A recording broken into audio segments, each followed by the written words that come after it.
अस्सलामु अलैकुम वरहमतुल्लाहि वबरकातुह। आज के सबक में मैं आप लोगों को टाइटल बॉक्स और title text box, picture box, rectangle tool, line tool, polygon tool से मुताल्लिक बताऊंगा। तो चलिए सबसे पहले हम ये जानते हैं कि टाइटल बॉक्स के ज़रिए से क्या कर सकते हैं। टाइटल बॉक्स के ज़रिए से आप लंबाई और चौड़ाई में बॉक्स बना सकते हैं। जैसे हमने टाइटल बॉक्स पर क्लिक किया, क्लिक करने के बाद हम माउस को इस तरीके से ड्रैग करते हैं, खींचते हैं, तो इस तरह से एक बॉक्स बन गया, यानी लंबाई और चौड़ाई दोनों में ये बॉक्स बन गया है। इसको सेलेक्ट करते हैं। सेलेक्ट करने के बाद इस बॉक्स को बॉर्डर स्टाइल और बॉर्डर पॉइंट, बॉर्डर कलर और फिल कलर वगैरह में तब्दील कर सकते हैं। इस बॉक्स को आप लंबाई चौड़ाई दोनों में बना सकते हैं। अगर आप इसके अंदर लिखना चाहें तो लिख सकते हैं। हमने हैंड टूल पर क्लिक किया, अब यहाँ क्लिक करते हैं। देखिए हम टाइप करते हैं।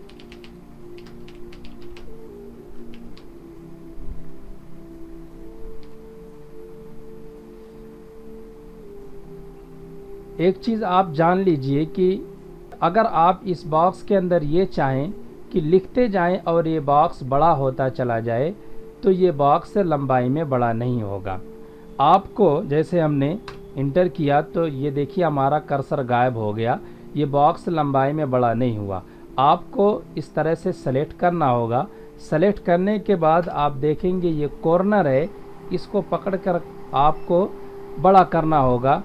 फिर आप इसके अंदर टाइप कर सकते हैं।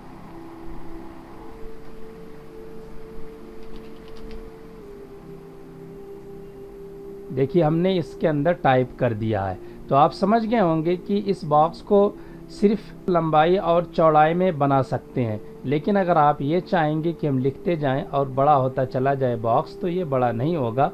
आपको सेलेक्ट करके इस कॉर्नर को पकड़ करके छोटा बड़ा करना होगा। देखिए इस तरह से आप छोटा बड़ा इस बॉक्स को कर सकते हैं। उसके बाद यह है टाइटल टेक्स्ट बॉक्स। इसके ज़रिए से भी आप बॉक्स बना सकते हैं। हमने क्लिक किया और देखिए एक बॉक्स बना दिया। इसको सेलेक्ट करते हैं। सेलेक्ट करने के बाद इसको बॉर्डर स्टाइल और बॉर्डर पॉइंट, बॉर्डर कलर वगैरह में तब्दील कर सकते हैं। इसके अंदर अगर आप टाइप करना चाहें तो टाइप भी कर सकते हैं। जैसे हमने टाइप कर दिया, इसको हमने हाईलाइट करना है और इसका पॉइंट भी बढ़ा देना है। इस बॉक्स की खासियत ये है कि अगर आप इसके अंदर लिखते जाएंगे तो ये खुद ब खुद लंबाई में बड़ा होता चला जाएगा। जैसे हमें अगली लाइन से लिखना है तो इंटर बटन दबाएंगे माउस के अंदर। अब देखिए हमारा कर्सर नीचे आ गया और ये बॉक्स लंबाई में बड़ा हो गया है। तो इस बॉक्स को आप सिर्फ चौड़ाई में बना सकते हैं, लेकिन इसके अंदर लिखते जाएंगे तो ये बॉक्स लंबाई में बड़ा होता चला जाएगा। उसके बाद यह है पिक्चर बॉक्स। यहाँ 3 तरह से पिक्चर बॉक्स मौजूद हैं। तीनों के अंदर आप पिक्चर इंपोर्ट कर सकते हैं। जैसे हमने एक बॉक्स ये बना लिया, उसके बाद दूसरे नंबर वाला बॉक्स बना लिया, उसके बाद तीसरे नंबर वाला भी बॉक्स हमने बना लिया। अब इसके अंदर आप 3 तरह से पिक्चर इंपोर्ट कर सकते हैं। नंबर 1, इस बॉक्स के अंदर आप डबल क्लिक करेंगे। अब इस पर हम माउस का लेफ़्ट बटन डबल क्लिक करेंगे। हमने क्लिक कर दिया। अब आपके कंप्यूटर में जहाँ भी इमेज हो आप उसको सेलेक्ट करके इस तरह से ओपन कर सकते हैं। हमने सेलेक्ट किया, अब इसको ओपन कर दिया। देखिए इसके अंदर पिक्चर इंपोर्ट हो गया है। अब इसको आप छोटा बड़ा भी कर सकते हैं। आप यहाँ देख रहे हैं चौड़ाई का निशान और नीचे लंबाई का निशान। जो तादाद यहाँ है उससे ज़्यादा आप टाइप करेंगे तो इमेज जो है बड़ी हो जाएगी। जैसे हम 10 है तो इसको हम 15 कर देते हैं और फिर लंबाई में नीचे हम 15 दोनों जगह कर देते हैं। इंटर बटन दबाएंगे, ये इमेज बड़ी हो गई है।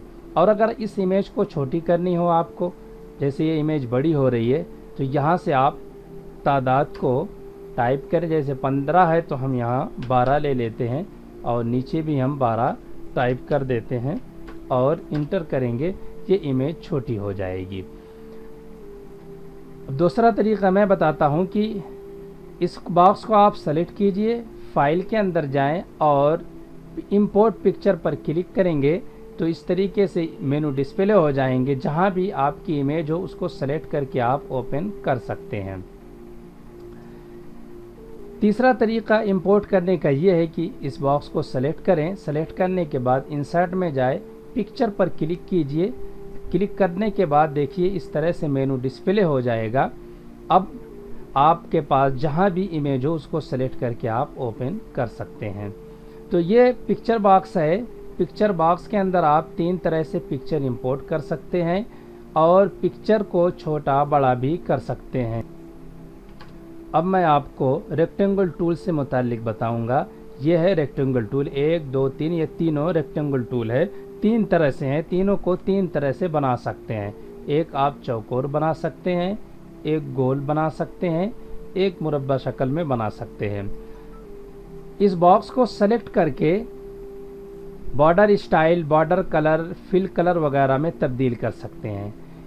एक चीज़ आप याद रखें, इस बॉक्स को सेलेक्ट करने के लिए इसके लाइन पर क्लिक करना होगा।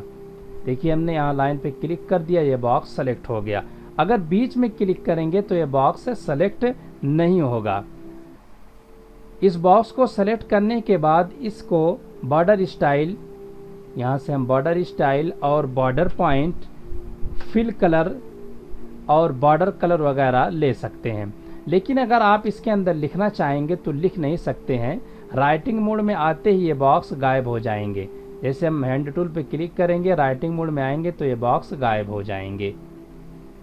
तो रेक्टेंगल टूल के ज़रिए से आप 3 बॉक्स बना सकते हैं। इसको border style, border colour, fill colour वगैरह में तब्दील कर सकते हैं। उसके बाद देखें इसके नीचे लाइन टूल है। लाइन टूल के ज़रिए से आप लकीर यानी लाइन बना सकते। इसको क्लिक कीजिए, उसके बाद आप इस तरीके से माउस को खींचते हुए लेके आए, एक लाइन बन जाएगी। इसको भी आप सेलेक्ट करके बॉर्डर पॉइंट और बॉर्डर स्टाइल, बॉर्डर कलर वगैरह में तब्दील कर सकते हैं। उसके बाद आप नीचे देखेंगे कि पॉलीगॉन टूल है। पॉलीगॉन टूल के ज़रिए से भी आप बॉक्स बना सकते हैं। जैसे हमने इसको सेलेक्ट किया, अब आप देखें माउस को हम ड्रैग कर रहे हैं, खींच रहे हैं माउस का लेफ़्ट बटन दबा करके, अब ये बॉक्स बन गया है। इसको बॉर्डर स्टाइल और बॉर्डर पॉइंट, फिल कलर और बॉर्डर कलर वगैरह में तब्दील कर सकते हैं।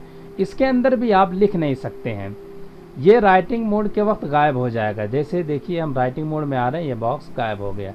इस बॉक्स की खासियत ये है कि इसको आप कहीं से भी पकड़कर इस तरह से मोड़ सकते हैं, इधर ला सकते हैं, इधर ले जा सकते हैं, इधर ले जा सकते हैं। उम्मीद है कि आपको समझ में आ गया होगा कि ये टूल किस तरह से हम इस्तेमाल करेंगे।